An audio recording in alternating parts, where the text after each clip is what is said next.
Time to take care of your house, and now is the perfect time to check your house, your basement, your gutters, your drains. Frank Bauck is here from Ohio State Waterproofing, and temperatures are going up, they go down. Crazy. We had some snow, we had some ice. I have a part of my house, I look out and I could see the gutter all the way down to the downspout. There's ice in there that gets clogged down at the end. Yeah, you don't want that. That's a great place to start looking, Right, with nice weather, get outside. Go look at those gutters. Make sure they're free, that things from the winter didn't build up. Check your driveway drains, make sure they're free. Even go out to the culvert out at the end of the street for you. Make sure nothing's blocking that water, because when the rain does come, we got to give it a place to go. Those are easy things for people to do. I got a big drain off a patio, and a big rain came, and you know what? The whole patio flooded just because needles, pine needles, that's all it was. Doesn't take much. So what could happen if you don't take care of that kind of thing? With that kind of backup, you can actually put a lot of unwanted water around your foundation, which can then promote some kind of growth or mold growth inside, which you don't want. Okay, so we get that water around the house also, then the temperature goes way down. Well, here's a gutter problem right here, right? Right, that's a great picture. When were you at my house? I didn't know you were there. You took that picture. These even have protectors on there, and they're still blocked, so it's still something you need to follow up on. Yeah, so how do you take care of that? Just put a ladder up there? In this particular case, you just hose it off or get on a ladder. You might be safe. How about those things they advertise you never have to go up there? Is that ever true? They do have an effect. They do have an effect. Good, huh? I like that look better just because things can run into it and drain away with the gutter itself. A lot of times it's just that the gutter's going uphill instead of downhill. That could be a problem. It could be a big part of it. Remember, that's the stuff that's going to put that water around the foundation, and then there's the drain you were talking about. Right. So if all this water sits around your home and it freezes again, now what happens is the worst time of the year for a basement is the winter, and this is where the damage is done. Let's talk a little physics here. So you get all that water in the ground, and it starts to freeze below, just above the frost line. What happens to that water? Well, that expands. It gets inside those little cracks and makes them bigger each and every year. And now this spring, unlike last spring, you got water that you don't want. So if you didn't have it 10 years ago, you could be having it now because you just get a little crack, the water gets in there, it expands. Exactly. Hydraulic power.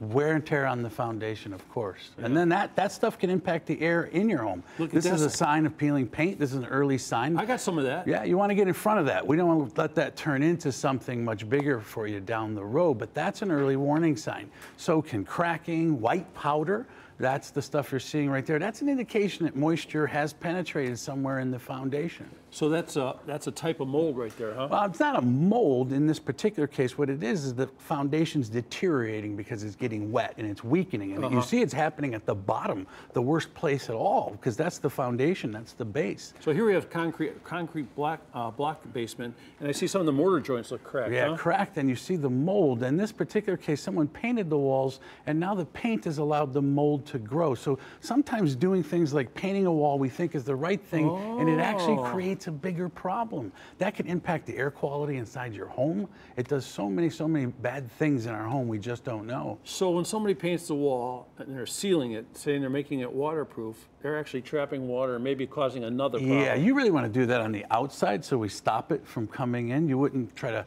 fix your roof from the inside. You'd want to go outside to fix your roof. It makes a lot of sense. Basement's the same thing. So you want that wall to breathe a little bit. Absolutely. So how big a problem is it if you get, like I saw, that little bit of pooling and puddling like in the corners? Right. How does Ohio State Waterproofing go in there and fix that? What we do is we provide an inspection which allows us to go in and outside the home and check things out for you.